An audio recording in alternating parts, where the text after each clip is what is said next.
Okay, we're approaching Oak Park from Belmont. What I want to point out is there's a bus stop right here at the corner here, and there's a huge cave-in right here, and it's a sewer cave-in. As you can tell,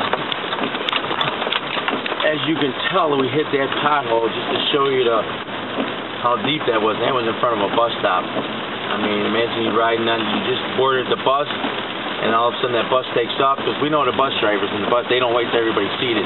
They travel once you're paid your fare, they start traveling. Imagine that bus hitting that pothole, and you know, you'd be shifting from one side to another one. You know, you could injure your shoulder, any part of your body there if you hit that pole on the bus railings there.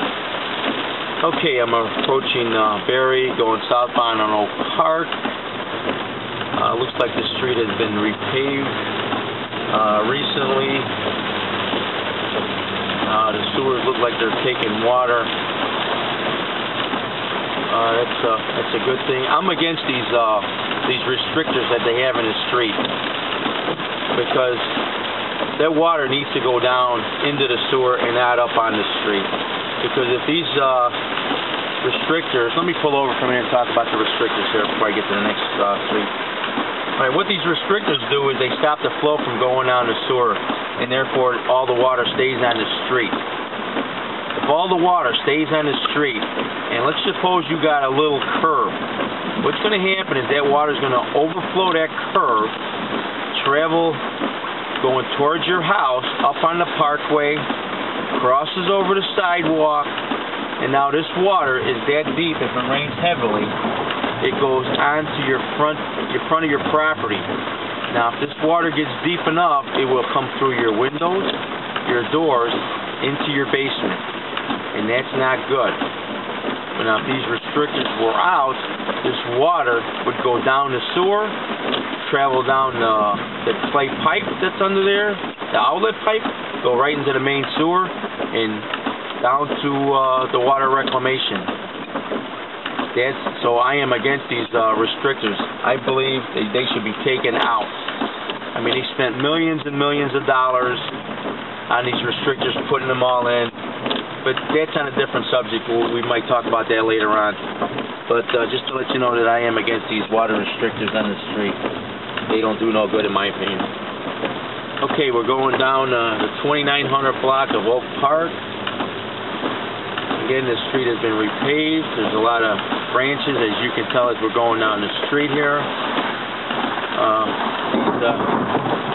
That's lightning, and if lightning strikes into these trees, they'll come right across Oak Park here. These are low-hanging branches here that need to be trimmed. All these trees are on the parkway. They need to be cleared away. And I'm crossing on Oak Park, going southbound on George. This is Locke School coming up on my right. And it looks like they did a lot of landscaping on the side. Let me turn on the frog. You might hear a noise in the background. Let me clear up some of my windshield here before I get back on here again. It is kind of humid out here with the rain. Okay, I'm back with you. There's a low-hanging branch right over my head here that needs to be trimmed. You got the school trees overhanging the sidewalk. I mean, they're low enough to hit a school child right in the eye when he's walking on that sidewalk. They should be taken care of either by the school system, or the city should come out and cut those tree branches off, because they're blocking the sidewalk and they're low-hanging and could hurt somebody. Alright, now I'm at 2700 block. I'm sorry, there was a pothole right there. They just repaved the street and there's already a pothole on it. See, one of the things that they should do, there should be an ordinance about this, is before they repave a street, they should do the foundation. Because like anybody knows, without a foundation, you don't have a stable item that you're doing. Either it's your house or your street or anything else out there. You got to have a foundation. Alright, I'm crossing over Schubert from Oak Park. Again, with the trees, the lights are on the east side, so that's a little good, but then again, if you live on the west side of the street, as you're walking on the sidewalk, you have no lights. Approaching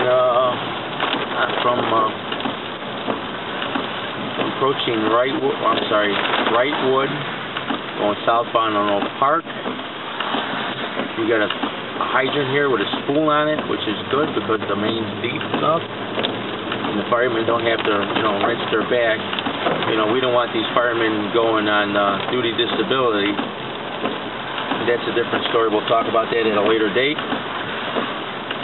Again, with all these trees hanging over,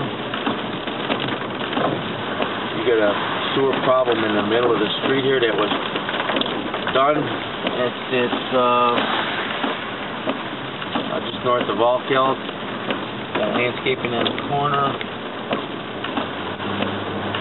Going down Oak Park, approaching Grand Avenue.